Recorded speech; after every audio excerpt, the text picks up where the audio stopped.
I have an interesting question. Can Jesus heal the Sabbath by healing on the Sabbath? In our text, Mark 3, 1 through 6, we see that Jesus heals on the Sabbath. And he does so in order to show that he is the Lord of the Sabbath. He heals the Sabbath, meaning he heals what people think about it. He breaks away from tradition. He breaks away from the regulations that the Pharisees have laid up, and he gets back to the heart of the Sabbath, that the Sabbath is made for man as a day of rest. And it's okay to heal people. It's okay to take care of people on the Sabbath. So in our text today, in Mark 3, 1 through 6, we're going to see that Jesus heals the Sabbath by healing on the Sabbath. In order to do that, we're first going to read the text. Then we're going to investigate some initial questions that we have and identify some things that we might want to answer. Then we're going to look at ESV study notes in order to see if any of those questions are answered. And finally, we're going to look at the original Greek, do some word studies to see if that might help us understand the text a little bit more deeply. All to answer the question, can Jesus heal the Sabbath by healing someone on the Sabbath? Can Jesus do that? Let's find out. Today we're going to be using the ESV Study Bible for our text today. Previously in Mark 2, we saw that Jesus claimed to be the Lord of the Sabbath. And now Jesus is going to prove that he's the Lord of the Sabbath by healing somebody on the Sabbath in a synagogue right in front of the Pharisees. Pretty cool text we have today. Let's go ahead and read. Mark 3, 1 through 6. Again, he entered the synagogue, and a man was there with a withered hand. And they watched Jesus to see whether he would heal him on the Sabbath, so that they might accuse him. And he said to the man with the withered hand, "Come here." And he said to them, "Is it lawful on the Sabbath to do good or to do harm, to save life or to kill?" But they were silent. And he looked around at them with anger, grieved at their hardness of heart, and said to the man, "Stretch out your hand." He stretched it out, and his hand was restored. The Pharisees went out and immediately held counsel with the Herodians against him, how to destroy him. This is the word of the Lord. Do you feel trapped by legalistic tendencies? A desire to do right, always know the right thing to do? And when the day of rest approaches, the Sabbath, do you feel like you need to do it right? Otherwise, you're disappointing God? That's not the point. That's not the point of the Sabbath. And previously in Mark 2, we saw that Jesus is the Lord of the Sabbath. And now Jesus proves that he's the Lord of the Sabbath by healing a man with a withered hand on the Sabbath. He confronts the Pharisees, he confronts legalism, and he shows that it's legal and good to do good and to show love and mercy on the Sabbath, and that we don't need to hold to these legalistic standards any longer. Jesus shows that the law is love and that the Sabbath is a gift. So embrace the gift of the Sabbath. Amen. Okay, as we look at Mark 3, like we always do, anything unclear is going to be circled in blue. Anything really important, big ideas, verbs, repetition, that kind of thing is going to be circled in yellow. Finally, anything cool but not primary to our question, like trivia level stuff, we're going to circle in green. Let's check out our text.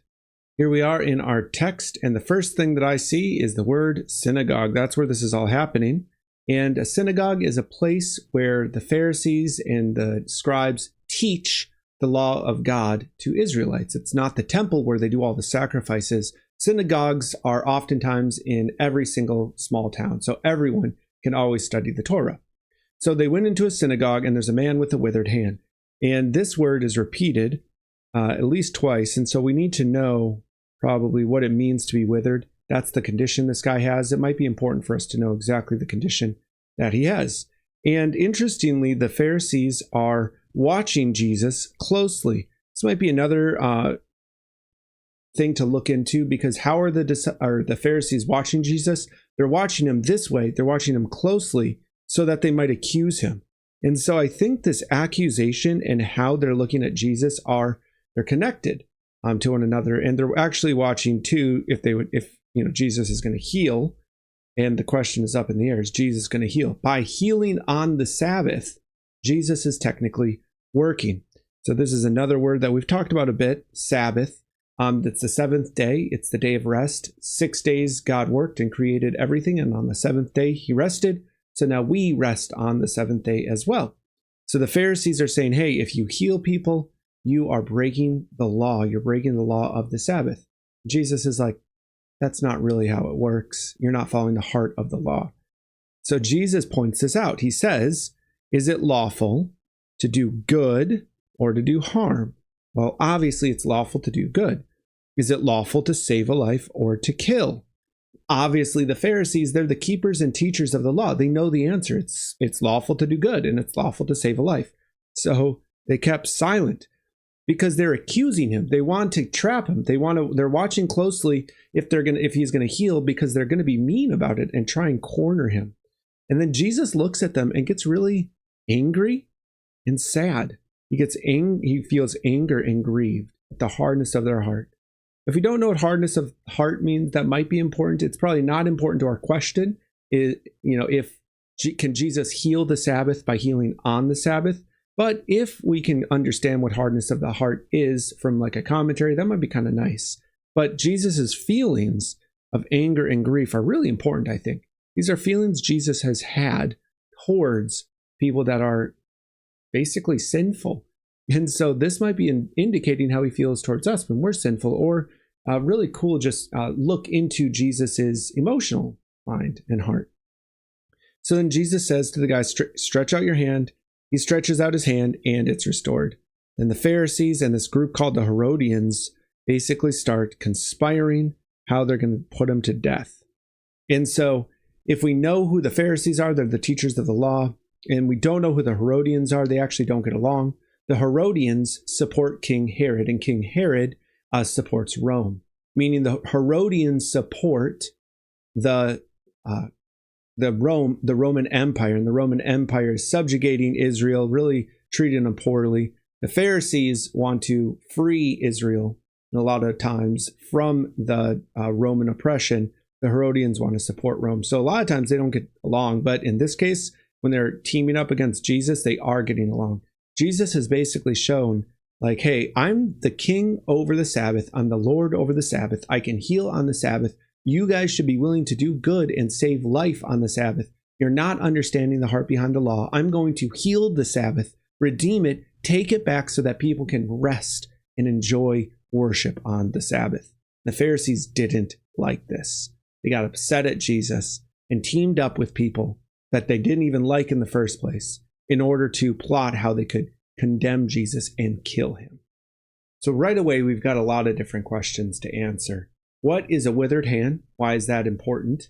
Is the fact that they're watching Jesus closely, does that identify something in their heart because they want to accuse him? What's the difference between doing good, doing harm, killing, and saving? Is there something more deep, or is it just pretty much the surface level? Does Jesus's emotions of anger and grief have anything to do with this? What exactly is going on there? If we can learn something about the Pharisees and the Herodians, that'd be really interesting, because they are conspiring together to put Jesus to death. And this is all in response to Jesus healing on the Sabbath. And Jesus heals on the Sabbath in order to heal the Sabbath. So does Jesus healing on the Sabbath actually heal the Sabbath? Let's continue our study looking at the ESV study notes to find out.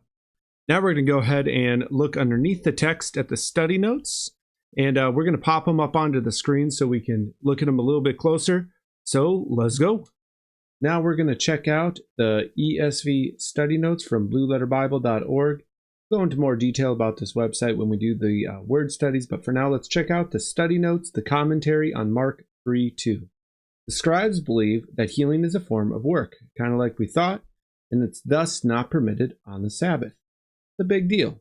They accuse, which is a technical term, which means they are looking for legal evidence against Jesus. And so actually that might be a cool word to look up then. If accuse is a technical term, we might actually want to look that up in the Greek to see exactly if there's some nuance there. Then if we continue on to Mark 3:3-5, to do good on the Sabbath would not violate the Old Testament law, obviously, but it would violate the opponent's Pharisaic tradition. The tradition misses the point of the law, and the point is to love God and one's neighbor. So Jesus says, stretch out your hand. Now, the Pharisees themselves were quite different from the Herodians. So we see that those two groups, and I mentioned that they're opposing groups, they were friends and supporters of the Herodian family dynasty. And so the Herodian family dynasty basically supported Rome, and the Pharisees wanted Rome out of Israel. And these two groups held counsel together in order that they might destroy Jesus. So they hated Jesus more than they hated each other, apparently, because that was a unifying enemy that they could both go after. It was their common enemy. Now, where this is happening, I know we've seen this map quite a few times, but it's nice to just see again, The idea is that Capernaum is Jesus's ministry headquarters. A lot of his ministry happened on this north side of the Sea of Galilee.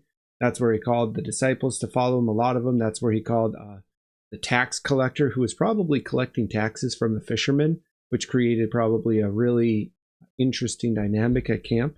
He went to Bethsaida a lot. He is from Nazareth, but yeah, so this is his base of operations. So we can guess that the synagogue is probably in one of these cities. Now we're going to identify some words that we want to do word studies on in order to deepen our understanding of the text. So I think the first word that we want to look up is withered. This has an important connection to what exactly is going on here. So what does it mean to be withered? Then I kind of want to look up what the word anger is here, because that's one of Jesus's emotions. And similarly, grieved. So Jesus is angry and grieved at their hardness of heart. And I'm wondering exactly what that is all about. And then the second two kind of pairings that I want to look at is this word accuse. We learned in the ESV study notes that there might be something more going on there with this word. And so then if that's true, the word closely might be attached to that as well. So these two words might be attached, and then these two words might be attached. So we've got 5 words that we want to look up: anger, grieved, withered, closely, and accuse. Let's look at the Blue Letter Bible to do word studies on the Greek now. All right, here we are in BlueLetterBible.org. And this is a great website that has free commentaries. You can do interlinear studies. Even if you don't really know Greek, you can still study the original Greek. And of course, you see Gandalf is helping us do our word studies. So definitely thank you for that, Gandalf. If you want to know how to set up Blue Letter Bible, just like I have here, I have a tutorial in the description below. And so if you want to do that, it's a great in-depth tutorial so you can set it up and get started on using this for commentaries and for word studies. And it's totally free. Pretty cool resource. Anyway, I have all the word studies that we're going to do above the top here as we go along. So we're just going to jump right in. So the first word that we're going to be looking at is zereno, and so, or zerino. And it's kind of funny. It sort of sounds like I'm saying the rhino. But anyway, this is essentially to dry up withered. This is his withered hand that Jesus heals. And so the withered hand. And that's the idea, is like his hand is dried up and withered as if it was a plant that didn't get enough water. Our next words have to do with the Pharisees' interaction with Jesus. And this is really interesting. They're not just watching Jesus, they're watching carefully, assiduously, or insidiously. And so they're watching scrupulously. In essentially, they're hoping that Jesus is going to mess up. Para tereo basically means that the Pharisees are watching Jesus closely in order that they might catch him failing. This is different than if you or I watched Jesus so that we could learn how to act. And why are they watching Jesus this way? So they could kategoreo, or accuse Jesus. They're looking for something to charge him with, an offense that they could charge him with. And so our third word that we're looking at is to accuse. And so the Pharisees are watching Jesus closely so that they could accuse him. Basically, they're looking for him to mess up. Our next word is Jesus's emotions in relation to the Pharisees' hard hearts. The first thing he is angry, or orge. And I think this is where we get our word ogre from, which is interesting. But Jesus shows wrath, indignation, anger. He's moved into violent passion even. So he's really upset at the Pharisees' heart posture towards this man. He's very sad that they don't want to take care of him and heal him. And his other heart posture towards the Pharisees is grief or sadness. Sulupeo. This is an interesting connection, isn't it? So Jesus is at the same time angry that their hearts are so hardened against taking care of this man. And he's also very sad that their hearts are hardened this way. I like this because it gives us a look into Jesus's complicated emotions. Does Jesus heal on the Sabbath in order to heal the Sabbath? We see in Mark 3, 1-6, that Jesus enters a synagogue, and there's a man there with a withered hand. It's dried up and shriveled. He enters into the synagogue on the Sabbath, and he confronts the Pharisees, but the Pharisees are watching Jesus very closely in order to accuse him. And these two words are deeply meaningful, closely as in they're watching him in order for him to mess up. And accuse holds a legal weight to it. So they're waiting for Jesus to legally mess up so that they accuse him. And Jesus says, is it lawful to do good on the Sabbath? And so Jesus is sort of trapping them. And this is a rhetorical question. It aligns with the Mosaic law of love in 12:29-31. And it doesn't align with the Pharisees' rules. So Jesus actually gets angry at the Pharisees, and he's sad at the Pharisees. He expresses these emotions of anger and grief because they're not taking care of the sheep. They're not taking care of the people. And so Jesus responds and restores the man instantly. From this point on, the Pharisees are pretty upset. In fact, the Pharisees align with the Herodians, and the Herodians and the Pharisees typically don't get along well. The Herodians support Rome, and the Pharisees support Israel. A lot of times they're at odds with each other politically, but they team up against a common enemy, Jesus. And all Jesus did was heal on the Sabbath in order to show that there's healing of the Sabbath, meaning Jesus is Lord of the Sabbath. He's reminding people that the Sabbath is a day of rest given to humanity for our benefit, not just a bunch of rules and regulations that we need to follow. Thank you, Jesus. Eat your word.